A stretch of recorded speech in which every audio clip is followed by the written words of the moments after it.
বাড়িতে যখন নাকি কেউ নেই ভিডিও করার, আমি একা কিন্তু একটা ভালো রান্না করছি, তো তখন তোমাদের সাথে আমি একাই নিজের ভিডিও করে শেয়ার করছি। কড়াতে তেল দিয়েছি, কালো জিরে ফোড়নে দিলাম, ঠিক আছে। বানাবো হচ্ছে কি বলতো,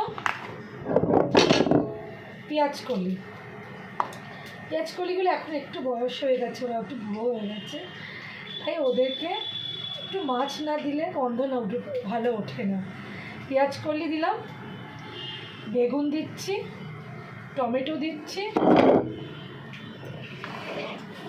পেঁয়াজ দিচ্ছি, আর দিচ্ছি লোটে মাছ। লোটে মাছটাকে সেদ্ধ করে কাটা ছাড়ানো, বাচ্চাদের কোনো অসুবিধা হবে না। এবার কড়াইতে তেলটা গরম হয়ে গেছে, আমি পেঁয়াজগুলো দিয়ে দিলাম। পেঁয়াজটা দিয়ে দিলাম, দেওয়ার পর এবার একটু নাড়াচাড়া করবো। জানোই তোমরা, এটা নতুন কিছু না। পেঁয়াজ কলিগুলো না ভীষণ বুড়ো হয়ে গেছে, জানো তো, মানে বাজারে দেখবে এখন পেঁয়াজ কলিগুলো মোটামুটি বয়স হয়ে গেছে ওদের। তো ওদের বয়স হয়ে গেলে তো লাঠি দিতে হবে, মানে আমাদের বয়স হয়ে গেলে আমাদের লাঠি নিয়ে টুকটুক টুকটুক করে আসতে। তো ওদের বয়স হয়ে গেছে, তো ওদেরকেও তো কিছু একটা মিশিয়ে খাওয়াতে হবে। মানে কী মিশিয়ে দেবো ওদেরকে না, ওর মধ্যে চিংড়ি দেবো, ছোটো চুনো মাছ দেবো। চুনো মাছ, চিংড়ি দিলে আমার বাচ্চারা খায়, চুনো মাছ দিলে ওদের মাথায় গলায় নেই কাঁটা লাগে। এইটুকু চুনো মাছের কাঁটা কোথায় চিবালে চলবে, খেতে চায় না। এই লোটে মাছটা কী হয়, এটা তো আমি একদম একটু সেদ্ধ করে আর এটা ছাড়িয়ে দিই, কাঁটাটা বাবুরা গিলে নেয়, বুঝতে, আমার 3 বাবু গিলে নেয়। আর না হলে বাবুদের মুখে রয়েছে না, তারা খাবে না। তো এই জন্য আমি বললাম কি রান্নাটা একটু তোমাদের সাথে শেয়ার করি, যদি কারোর ভালো লাগে সে ট্রাই করতে পারো, ভালো হয় কিন্তু খেতে। দাঁড়াও বন্ধুরা, আসছে, একা একা ভিডিও করার খুব শাস্তি। পেঁয়াজটা একটুখানি ভাজা ভাজা হয়ে যাচ্ছে, আর 2 মিনিট যাক, তারপর আমি এখানে সবজিগুলো দেবো। বেশিক্ষণ লাগবে না করতে, পেঁয়াজ কলি করতে বেশিক্ষণ লাগবে না, খুবই অল্প সময় হয়ে যায়। আর এখানে না আমি 3খানা এলাচ, দেখো আমি দিয়ে রেখেছি গরম হতে, 3খানা এলাচ। এটা আমি লাস্টে থেতো করে দেবো, গরম মশলা দেবো না, শুধু এলাচি গন্ধটা হলেই হবে। এবার পেঁয়াজটা অনেকটাই ভাজা ভাজা হয়ে গেছে, আর একটু নেড়ে দিই। খুব বেশি ভাজা হওয়ার পেঁয়াজটার দরকার নেই। পেঁয়াজ কলির তরকারি খেতে আমাদের বাড়িতে বাচ্চারা ভীষণ ভালোবাসে। প্রথমের দিকে আমি আলু, বেগুন, পেঁয়াজ কলি দিয়ে এমনিই তরকারি নুন মিষ্টি ঝাল দিয়ে করেছি, ওরা এমনিই খেত। কিন্তু এখন পেঁয়াজ কলিগুলো দেখো এর মধ্যে বড়ো বড়ো হয়ে গেছে, ভাজা খেলেও ভালো লাগে। তা আমাদের বাড়িতে পেঁয়াজ কলি ভাজার থেকে বেশি তরকারিটাই চলে। ভাজাটা আমি খুব একটা যে করি মানে পেঁয়াজ কলি তা নয়। তো সেইখানে এখন ভাবলাম এইভাবে করি। তো এবার পেঁয়াজ কলিগুলো দিয়ে দেবো, একসাথে বেগুনটাও দিয়ে দেবো। পেঁয়াজ কলি আর বেগুন দিয়ে এখন নুন দেবো না, একটু ভাজা দেবো, বুঝলে, এখন নুন দিলে অসুবিধা হবে। এবার পেঁয়াজ কলিগুলো দিয়ে দিয়েছি, দেখো কি ভালো লাগে দেখতে। একটু নাড়াচাড়া করে নিই, নাড়াচাড়া করে এর মধ্যে আমি নুন দেবো, হলুদ দেবো, একটু লঙ্কার গুঁড়ো দেবো, দিয়ে আমি পরে আসছি। জাস্ট নুন লঙ্কা হলুদ দিলাম, দেখো।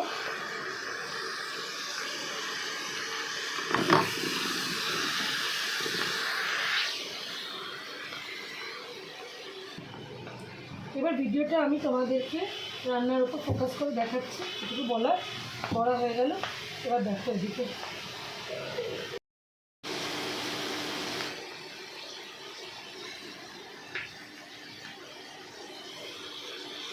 নুন লঙ্কা হলুদই শুধু দিয়েছি এর মধ্যে। এখন দিয়ে আমি এটাকে কী করবো গো, ঢাকা দিয়ে দেবো, বুঝলে।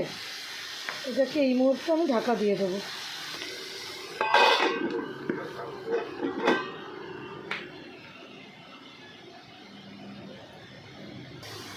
স্বাদ মতন কিন্তু একটু চিনিও দিলাম বন্ধুরা, স্বাদ মতন একটু চিনিও দিলাম। দিয়ে এবার টমেটোগুলো আমি এর মধ্যে দিয়ে দেবো। টমেটোটা দেওয়ার পর এবার আবার নেড়ে চেড়ে আবার ঢাকা দিয়ে দেবো।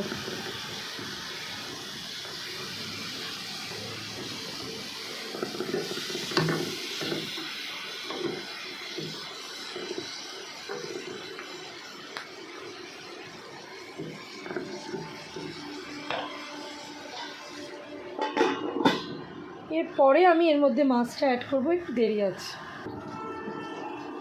এবার ঢাকাটা খুলে একটু দেখি যে কতটা নরম হয়েছে এগুলো। হ্যাঁ, অনেকটাই নরম হয়েছে। এই অবস্থায় আমি এর মধ্যে মাছটা পুরো দিয়ে দেবো। যতটা মাছ আমি এখানে মোটামুটি ধরে নাও 250 গ্রামের ওপর মাছ আছে, 300 গ্রাম মতন আছে আমাকে বলেছিল কালকে। এবার আমি যে লোটে মাছটা রেখেছিলাম সেটা এর মধ্যে দিয়ে দেবো, দিয়ে পুরো জিনিসটাকে একটু নাড়াচাড়া করবো। একা হাতে রান্না করছি, একা হাতে ভিডিও করছি, তো তাই একটুখানি ধরতে পারছি না, তাই একটু অসুবিধা হচ্ছে। জিনিসটা তোমাদের দেখাবার ইচ্ছা আছে, তাই এখনও চেষ্টাটা চালিয়ে যাচ্ছে ভিডিওটা করা। এবার নাড়াচাড়া করব, করে ঢাকা দিয়ে আবার রেখে দেবো। কোনো জল পড়বে না এর মধ্যে, ঠিক আছে বন্ধুরা? এটা জাস্ট এমনিই হবে।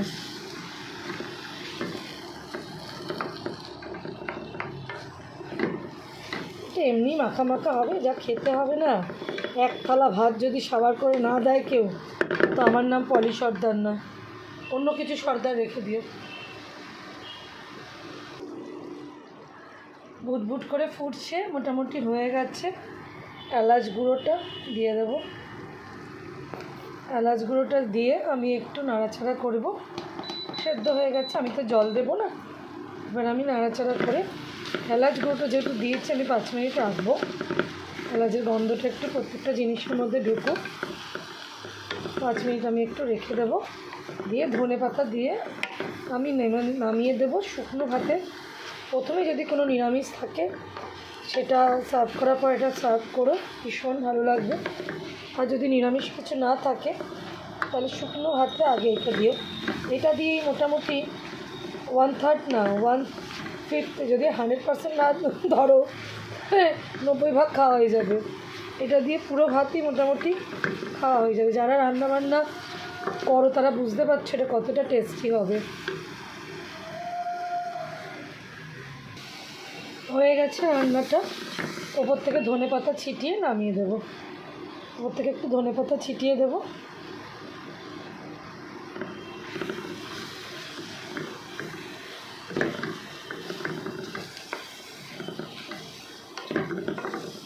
দিয়ে এবার নামিয়ে ফেলবো। ব্যাস হয়ে গেছে, বন্ধ করে দিলাম। তো হয়ে গেল পেঁয়াজ কলি লোটে। এটা খেতে অনেকটা শুটকি লোটের মতনই হবে। করে দেখো, যেমন আমরা শুটকি আমরা যখন করি তখন আমরা পেঁয়াজ কলি আর বেগুন দিয়ে করি, অনেকটা টেস্টি খেতে লাগে। এই শীতকালে, সারা বছর নয়, এরকমই খেতে হবে।